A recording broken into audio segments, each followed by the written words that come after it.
Hi team, this is Umnia. We're about to interview the team from More Life, Tuwaine Barrett and Bradley Banton. More Life is a film that's set entirely in an Instagram live. A very cool concept is employed with great effect, and big thanks to Girls on Tops for the Nia DaCosta tea. And now without further ado, our interview with Bradley Banton and Tuwaine Barrett.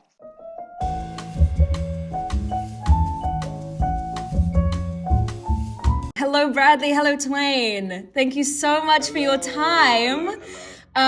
It's awesome to chat to you about this amazing, amazing film. And of course, the first question I'm going to ask is, Bradley specifically, what was the inspiration for making a film that is an Instagram Live? So, Nicki Minaj. Nicki Minaj, man. Queen Radio. So there was a live stream I was watching, and I was just like, this is so entertaining. We need to do something about this. And so I started plotting and thinking of ideas, and then I was like, we got to make it about, because I tend to, my short films are quite abstract. And I was like, you know what, let me do something quite real and about people that I grew up with. And so tapped into that, and then we just got writing away. Amazing. Yeah. Amazing. And Tuwaine, as an actor, receiving a film that is in this format. I mean, I believe you guys have known each other since you were 16. So it was probably very much a trust thing of like, you know what, I'm going in with my bro, this happening. What 100%. kind of format did the film come to you in? And how as an actor did you kind of approach saying yes, I guess?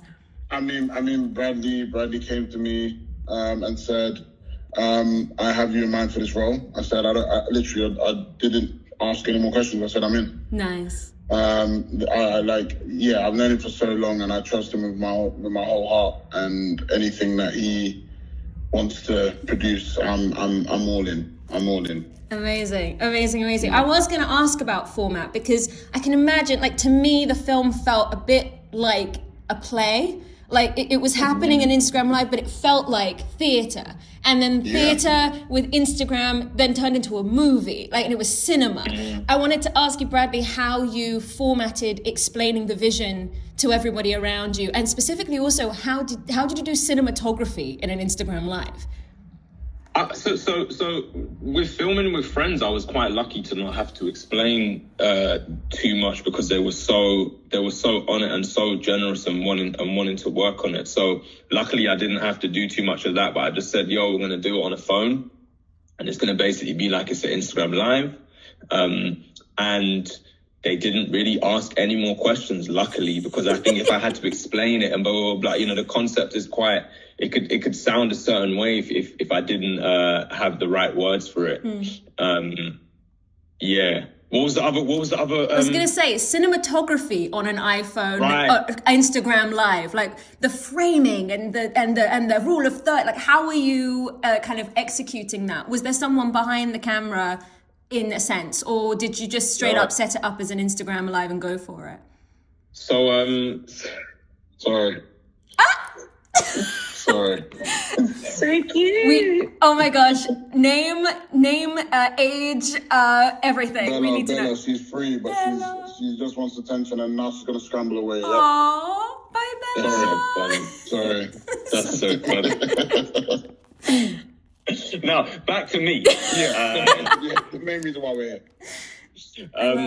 So studied a lot of like Ozu films when it came to blocking. Nice. Specifically like Tokyo Story, Late Spring, and seeing where people are positioned. Coming from the Brit School as well, something big that we learn is like levels. You'll go and do a performance, and everyone stood in a straight line, and they'll be like, you're all stood in a straight line at the same level. You can be like this, you can be staggered in different ways. And I think I applied that, and I think that's something that was drilled into me at Brit School with my teacher Sarah Goodall and like Simon Stevens and stuff and then reinforcing it with the works of Ozu and stuff like that, and then just playing from that bit, and it became pretty easy. I done on my own in this room, actually done like a run through and said, well, this scene will look like this. Tuwaine, you'll be here. Dippo, you'll be here. Jordan, you'll be here. I was going to say rehearsals. Tuwaine, in terms of rehearsing with that crew and taking direction from Bradley and like bouncing off each other, that experience of rehearsing for an Instagram Live, but more importantly, rehearsing with your friends and putting together something, devising something, or was it devised or was it more kind of structured? I mean, a bit of both, really. I mean, definitely structured beforehand, and then realizing we only, you know, I mean, we shot this in 48 hours. So, you know, when it comes to like learning lines and stuff, some things just went out the door, and you know what I mean, we just had to roll with it because the camera was rolling. Do you know what I mean? It's like, and that's the reality of Instagram Lives. It's like you can't cut it. Do you know what I mean? You can't be like, okay, let's cut this, cut there, and like, so we just had to roll with it. And what was so fun working with Bradley is, you know what I mean, I've worked with him since we were 16.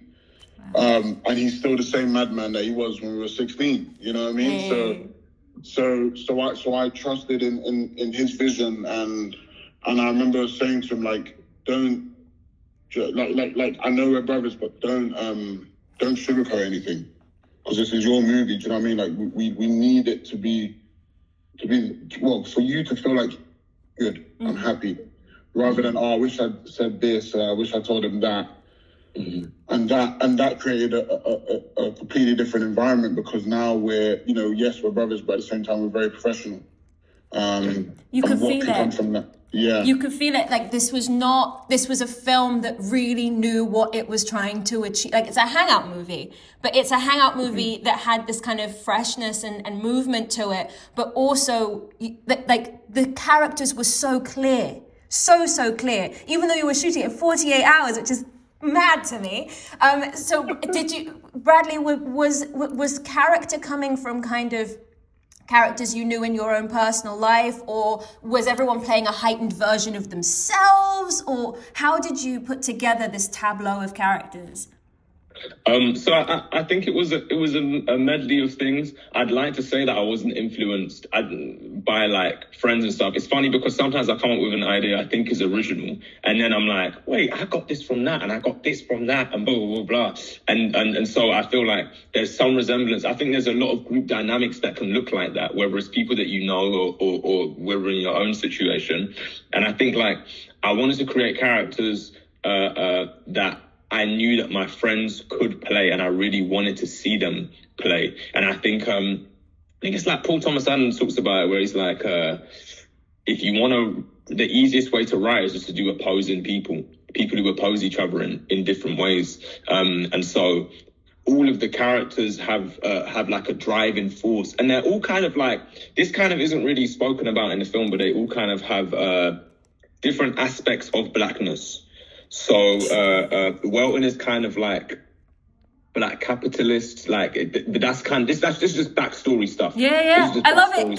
Keep talking, man. Keep talking. And then Dippo is like black bourgeoisie, you know, artist and all of that stuff, who is a little bit disconnected from the community that he was in, but still taps in and all of that stuff. Then you have the black intellectual in Kieran. Yep.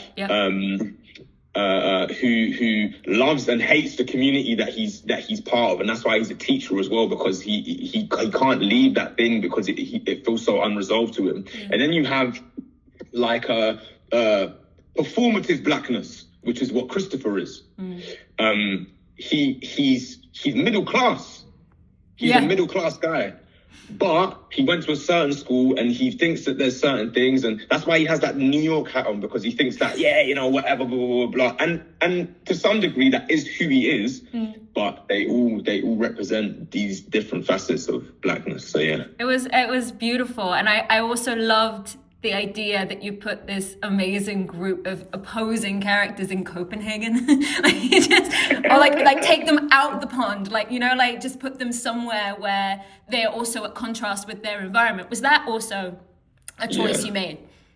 It was a choice, yeah. I also used to go to Copenhagen. I love the city. But I also think that like Copenhagen, at least the times that I've gone a lot of times, and I've never felt othered in a bad way.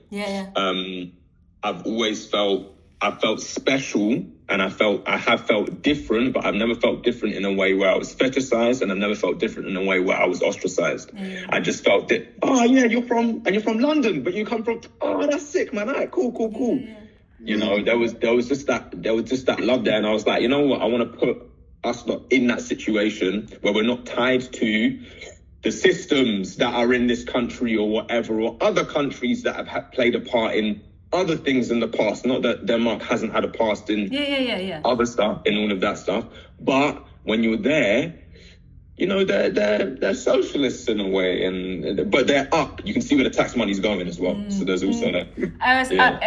It's a brilliant choice, because I think those characters would have acted differently in London. If it had been a film in London, they would have been very different people, and people, like, there would have been a lot of interference with how they were acting as people with each other even. I was going to say, Tuwaine, in terms of your performance, was there anyone you were pulling on from either your real life or even from film? Any characters that inspired the God, what's the word I'm looking for? Like the spark that you had as like this kind of...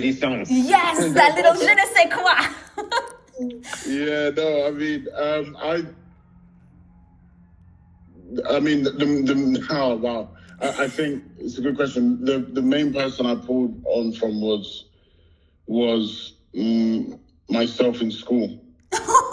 Nice. You know that person who is very much always wanting to get the last word, always wanting to, do you know what I mean, to be the loudest person in the room. But then when they're by themselves, they are the, you know what I mean, they're lonely. But then that's masked with this exuberant, do you know what I mean, this character. And so it's funny because, you know, I had a couple of friends at the world premiere be like, yo, you and Walton are quite similar. They clocked you. I know. They clocked you. But I think for me it was just knowing that Bradley wanted each of us to have a different sort of energy and what that would mean, and do you know what I mean, what I would bring. So I made sure that I was clear on that intention. Because there was so much about that performance that provides like the spine for everyone else to bounce off of. And it's that kind of, because also you're the host of kind of the Insta, so it's like keeping the orchestra going. Like, I loved it. I was going to quickly say before I do my final question, how did the Pape Siju cameo come about, and how did you manage to get him? It's like, he is everywhere right now. It was so nice to just have him randomly come up on the screen, and that FaceTime call also breaks up the Instagram live a little bit. It's a good choice. Yeah, well, that's one of my best friends, Tahib Jimo, who knows him quite well. I know Papa, but like, you know, they're calling in a favor like that. You can't do with everyone, and so I said, bro, can we maybe see if we can maybe get? Because I remember his work in Kiri, and I was like, I need something like that. That's kind of rugged. That's kind of like they're on their own path. They're doing their own thing.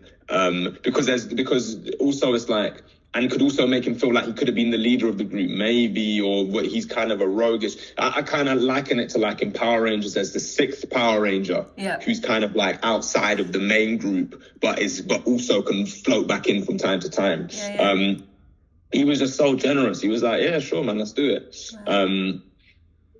And it was super quick. It was like, what, an hour or something like that, maybe? Yeah.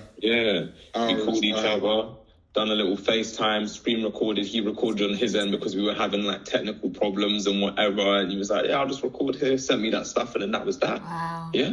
Wow. I'm still recovering from the fact this was a 48-hour shoot. I can imagine like also the edit of like this is like, must have been like an intense undertaking, because it's 48 hours worth of like long takes of footage. So I'll also quickly ask that question if I can sneak it in. Like, how was the post-production process of putting that all together? And how did you make the choices in regards to comments as well? Because that's a post-production choice.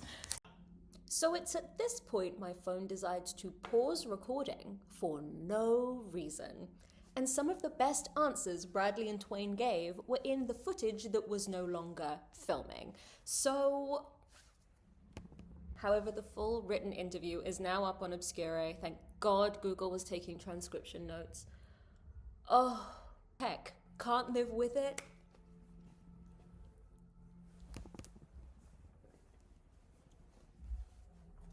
Can't live with it. More Life is an amazing, amazing film if you have a chance to catch it. My sincere thanks to Tuwaine Barrett and Bradley Banton for joining us on that call and for their time. Thank you so much. So much. Thank you. Thank you so much.